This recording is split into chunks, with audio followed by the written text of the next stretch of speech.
যেখানে অসুবিধা করার জায়গাতেই আমরা থাকি না সেখানে আমরা ব্যবস্থা কি। সুতরাং হাইকোর্টের রায়কে আমরা স্বাগত জানাচ্ছি এবং হাইকোর্ট 28 তারিখে নবান্ন চলো কর্মসূচিতে কোনো রকম বাধা দান করেনি।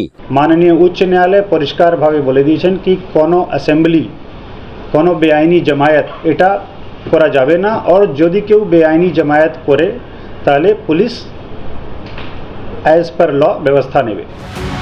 নবান্ন অভিযানের অনুমতি ঘিরে দরজায় হাওড়া সিটি পুলিশ ও সংগ্রামী যৌথ মঞ্চ। আগামী সোমবার নবান্ন অভিযানের ডাক দিয়েছে সংগ্রামী যৌথ মঞ্চ, পশ্চিমবঙ্গ বঞ্চিত চাকরি প্রার্থী সহ একাধিক সংগঠন। এ ব্যাপারে অনুমতি নিতে চলতি মাসের 12 তারিখ হাওড়া সিটি পুলিশকে চিঠি দিয়েছিল, কিন্তু সোমবারের যানজট মঙ্গলাহাটের কথা মাথায় রেখে অনুমতি দেয়নি পুলিশ। এর মধ্যে মঙ্গলাহাটের ব্যবসায়ীরা ব্যবসার অসুবিধার কথা জানিয়ে কলকাতা হাইকোর্টের দ্বারস্থ হন। আমাদের নিরাপত্তার স্বার্থে আমাদের হাটটাকে সোমবার দিন বন্ধ রাখতে হবে। আমরা আপত্তি জানাই, তখন তারা সেই আপত্তিতে কর্ণপাত যখন করে না তখন আমরা বলি তাহলে আমাদের কাছে আদালতের দরজা ধরে আর কোথাও খোলা নেই, আদালতে যেতে হবে। এবং আমরা ইমিডিয়েটলি রিট পিটিশন দাখিল করি। আমরা আমাদের মলয় দত্ত সভাপতি তাকে পিটিশনার করে আমরা রিট পিটিশন দাখিল করি কোর্টে, এবং তার পরবর্তী ঘটনা তো আপনাদের জানা নিশ্চয়ই। বিচারপতি তীর্থঙ্কর ঘোষ একটা ঐতিহাসিক রায় দিলেন যে হাটের ব্যবসার ক্ষতি করে কোনো মতে কোনো জমায়েত এখানে করা যাবে না। মঙ্গলাহাটের ব্যবসায়ীদের অসুবিধা না করে বিকল্প পথ দিয়ে নবান্ন অভিযান উচ্চ আদালতের রায় নিয়ে তরজা শুরু হয়েছে সংগ্রামী যৌথ মঞ্চ ও হাওড়া সিটি পুলিশের মধ্যে।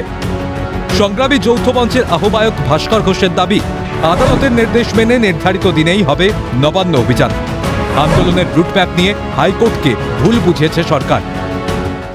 হাইকোর্ট এখন যে রায়টা দিয়েছে যে ব্যবসায়ীদের অবস্থা মানে অসুবিধা না করে করতে, আমরা তো ব্যবসায়ীদের অসুবিধা করি না, সুতরাং অসুবিধা নেই।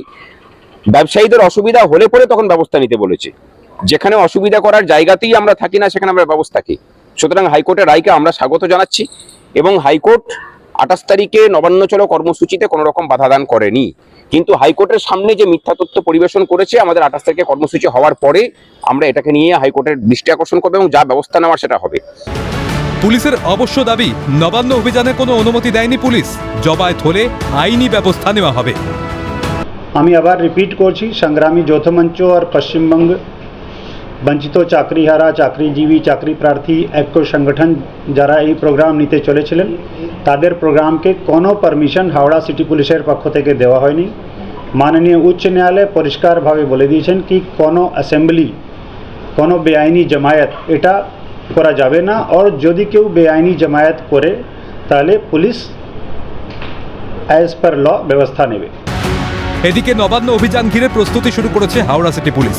শুরু হয়েছে লোহার ব্যারিকেড তৈরির কাজ, ড্রিল মেশিন দিয়ে গর্ত খোঁড়া হচ্ছে রাস্তায়।